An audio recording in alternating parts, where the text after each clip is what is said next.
Mississippi is poised to ban transgender athletes from competing in women's sports in schools and universities. That young girls in Mississippi have a fair, level playing field.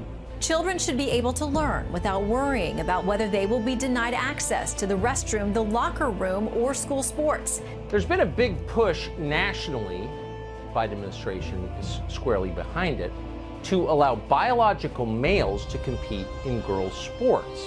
Instead of killing COVID, Biden's killing women's sports instead. Joe Biden and the Democrats are even pushing policies that would destroy women's sports. If confirmed, it's my responsibility and my privilege to make sure that we're following civil rights of all students. Biden has single-handedly destroyed the sports dreams of a whole generation of young girls. It's then that it hit me that my daughter was equating being good with being someone else. I was teaching her to deny who she is. As a parent, the one thing we cannot do, the one thing, is silence our child's spirit.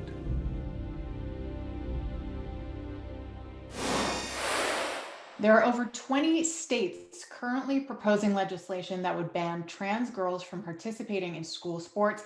Here to break us down and tell us exactly what this means, we have Lindsay Gibbs, one of the co-hosts of the Burn It All Down podcast. She's got the Power Plays newsletter, of which I am a subscriber. And Lindsay, thank you so much for joining us today. Thanks so much for having me. What's happening? I have to say that sort of from an outside perspective, there was a collective sigh of relief when Joe Biden was sworn into office, particularly from the LGBTQ plus community. It looked like more protections were going to be enacted. But at the same time, all of these anti-trans athlete legislations are going through. So what's happening? Yeah, I mean, look, progress is always met with backlash, right? That's just kind of how progress works. And for years, the past few years, we've seen people on the right, on the more conservative side, always looking for that next culture war issue and deciding that trans rights were going to be what they were going after. About 4 or 5 years ago, it was in the form of bathroom bills, where just really legislating only being able to use public bathrooms based on the gender you were born, so banning transgender people from using bathrooms with their gender identity.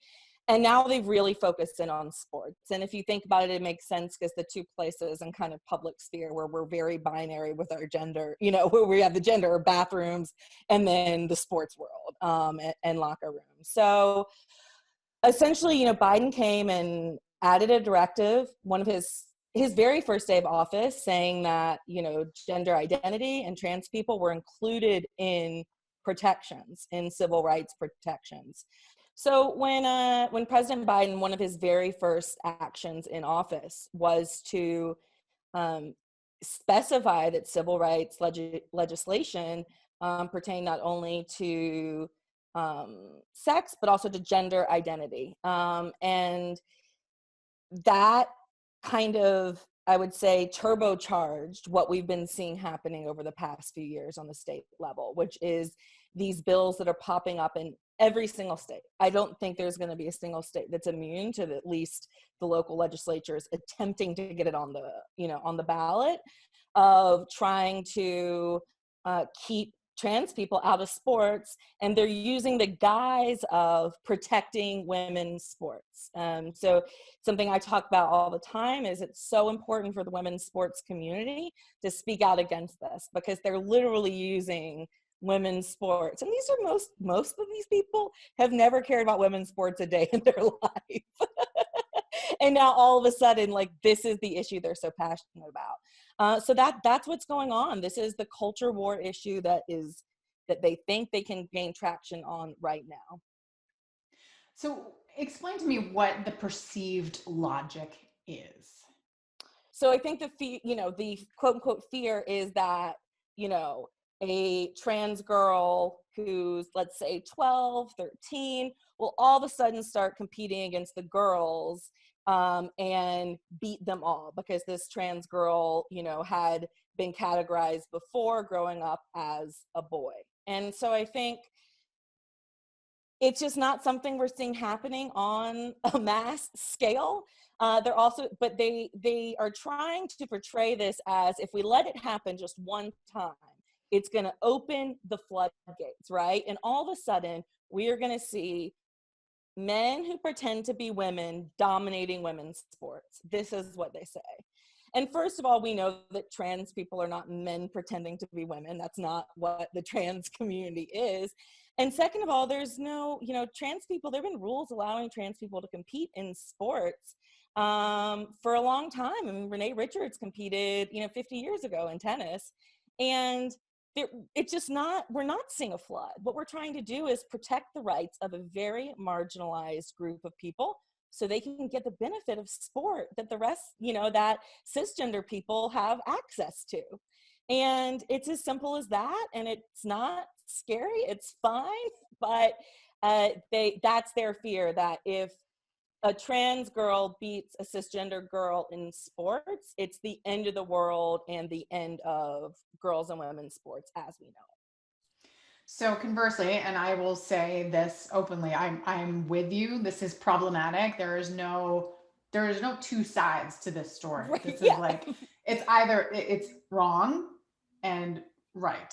And so I'm with you on that. So okay, so the perceived logic and the fear is one thing. The reality is we are not seeing this happen. This is not why people transition. But there are myriad benefits to allowing trans people to play sports and be with their chosen gender, correct? So what are some of those that we know about? Well, the Center for American Progress did a great report looking into this and looking at the benefits of sports. And what we know is that trans youth are more likely to graduate, to stay in school and graduate from high school, and less likely to identify as suicidal, to say they're suicidal, if they attend schools where the policies are trans inclusive. Which to me, like, that's end of story, right? Like, what do we want to do? We want to keep kids in school. We want them to graduate. We want to give them tools, and we want their mental health to be better. I mean, so this is, take out all the other benefits from sports. These benefits impact trans youth, even those who don't want to play sports, right? Even those who don't care about sports at all. Just being in a school that respects who they are and where who they aren't up for debate makes them more likely to stay in school, to graduate, and to, not be depressed. Like so many things, this also, if these rulings are enacted, they affect people of color, girls of color disproportionately. Why?